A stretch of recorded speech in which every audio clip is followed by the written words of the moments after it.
सत्तांना सप्रेम जयगुरु. आज आपल्यासोबत मूळ तिवसाचे एक पाचघरे साहेब आहेत, मोजरीकर उर्फ पाचघरे. तर ते आपल्याला समर्थ लहानोजी बाबांचे त्यांना जे काही त्यांच्या जीवनप्रवासामध्ये अनुभव साक्षात्कार घडलेले आहेत ते संपूर्ण अनुभव साक्षात्कार आपल्या लहानोजी स्वानुभवला ते सांगणार आहेत. दादा जय गुरु. जय लहानोजी बाबा. हरि ओम. सर्वात आधी तुमचं संपूर्ण नाव सांगा. रणजित नारायण, माझं संपूर्ण नाव आहे रणजित नारायणराव मोजरेकर. मी तिवसा येथे आता सध्या अमरावती येथे राहत आहे. बरं. आणि माझं दुकान आहे लहानोजी बाबा मेडिकल तिवसा येथे. तुम्ही 30 वर्षापासून मी हो लोकांच्या सेवेमध्ये मेडिकलचा व्यवसाय करतो. तिवसाला. बरोबर. आता राहणं सध्या अमरावतीला राधानगर. बरं. तर तुम्हाला समर्थ लहानोजी बाबांचा ध्यास कसा लागला इथून सांगा पहिले. हा ध्यास आम्हाला संपूर्ण म्हणजे आमच्या वडिलापासूनच मिळालेले गुरु लहानोजी बाबा आहे. बरं. तेव्हापासूनच आमच्या वडिलापासून आम्हाला संपूर्ण शिकवण लहानू बाबाच्या सहवासात चालू झाली. हो. आणि जेव्हापासून बाबाला प्रसाद होतो लहानू बाबाचं हे चालू होतं. हो. आणि तेव्हापासून आम्ही सर्वजण जे आहे आमच्या घरातील संपूर्ण व्यक्ती आम्ही जेवढे बहीण भावंडा त्यांना लहानू बाबाचं तेव्हापासून त्यांच्या सेवेत व्यासंग आहे. हा सेवेत आहे. तर तुम्हाला तुमच्या जीवन प्रवासात काही प्रसंग घडले का? असे पुष्कळ दुकान लावताना सुद्धा समजा आता जेव्हा मी D.Pharmला होतो. बरं. त्यावेळेस मी चांगल्या प्रकारे अभ्यासही करणार होतो.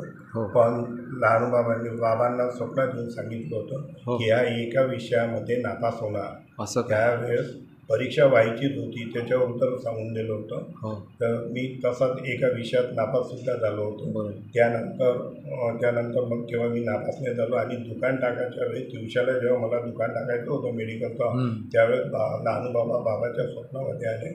आणि ते पहिले म्हणत होते दुसऱ्या रोडनं गेले, नंतर म्हणे तू इकडे नाही इकडे जावं लागते, सायकलला आले होते अशा स्वप्नामध्ये बाबाच्या. तर मग इकडे गेलो. 5 वर्ष माझं एका बाजूला दुकान होतं, तिथे काही एवढं व्यवस्थित चालत नव्हतं. पण नंतर जेव्हा मी 5 वर्षानंतर लहानू बाबा इकडनं जाऊन जेव्हा आडव्या रोडनं गेले होते तिकडे तेव्हापासून माझा धंदा एकदम व्यवस्थित प्रोसेस झालेला होता. आणि तशी माझ्यावर ज्या काही आपत्ती आलेल्या होत्या, म्हणजे एकदा असं घडलेलं होतं की एक औषध होती कोडीन नावाची. अच्छा. तर त्या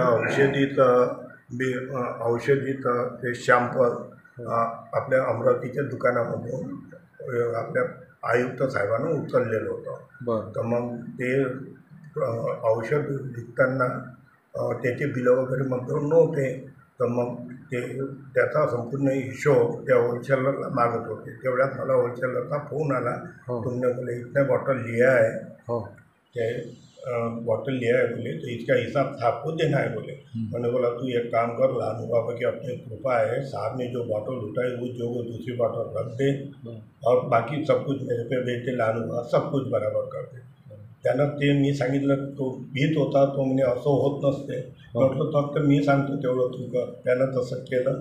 त्याच्यानंतर मला त्याच्याविषयी त्या औषधी कोणी विचारले नाही, काहीच नाही.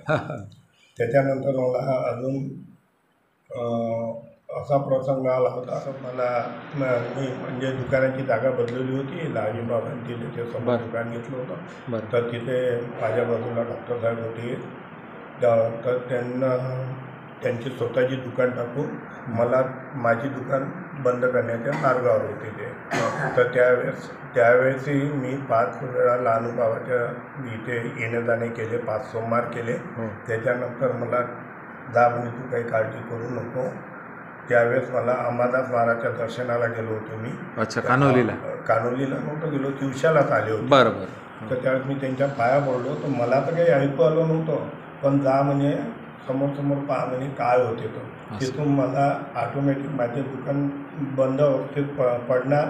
तेवढ्यात मला एक स्पेशल डॉक्टर माझ्याचपाशी, मी काही यंदा स्वतःहून आले आणि म्हणे की मला इथंच प्रॅक्टिस करायची आहे, तुम्ही मला खाली जागा द्या व तुमच्याकडे या. तेव्हापासून आज माझा एकदम व्यवस्थित लहान.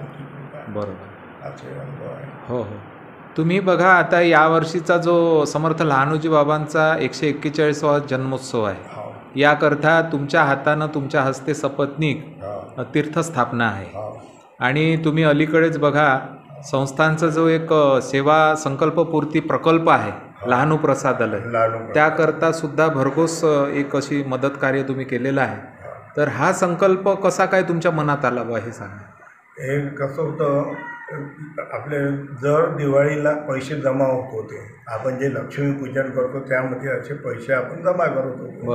आले बॉ टाकले लक्ष्मीचे, असे करता करता काही पैसे असे जमा झाले. मग म्हटलं की आता आपल्याला लहान प्रसादालय आपल्याकडून काय होणार, तर आपण बॉ एक देणगी एवढी देऊ.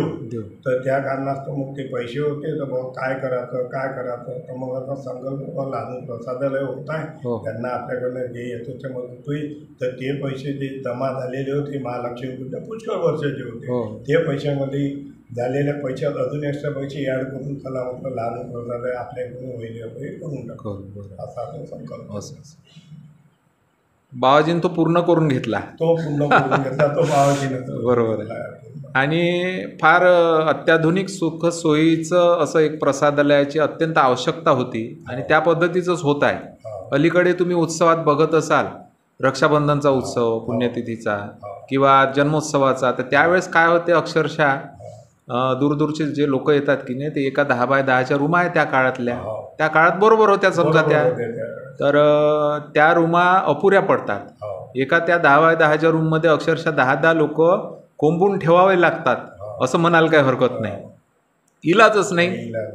तर त्या दृष्टीनं जे कार्य होऊन राहिलं इथं लहानू प्रसादालय नावाची भव्य दिव्य इमारत आणि मेडिटेशन हॉल वगैरे संपूर्ण होणार आहे. यावर्षी आता सध्या ग्राउंड फ्लोअरचा जो फ्लोअर आहे तिथे जेवण वगैरे होतील. हॉल तयार झालेला आहे जवळपास, आता टाईल्स वगैरेचं काम लागणार आहे म्हणजे 12 तारखेपासून.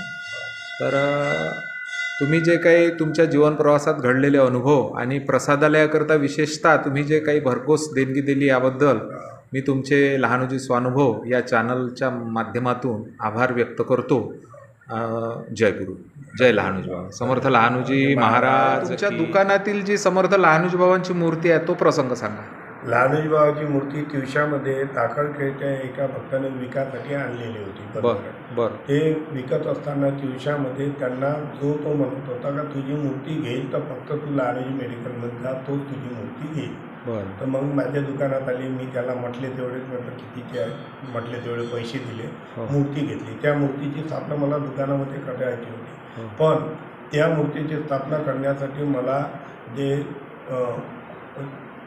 आपले बाबाजी इथले पुजारी नाही, देवाचे वडील म्हणजे ते लहानू हे लिहित होते की नाही, काय म्हणत असते ते, लहानपण दे का देवा, लहानपण दे का देवा, ते मासिक होतं, ते मासिक होतं, त्याचे ते लिहित होते. त्याचं नाव आसरे दादा नाही, आसरे दादा नव्हे, तिडकेच तो तिडके बाबाजी होते. तिडके बाबाजी नेहमी माझ्या संवादात येत होते, तर ते लहानपण देगा देवा त्याची ते लिहित होते. तर मी म्हटलं की याच्या हाताने या मूर्तीची स्थापना झाली पाहिजे आणि आज मला मूर्तीची स्थापना करायची आहे. मी दिवस ठरवला सोमवार, आज मला मूर्तीची स्थापना करायची आहे, पण या मूर्तीची स्थापना तर त्यांच्या हाताने झाली पाहिजे.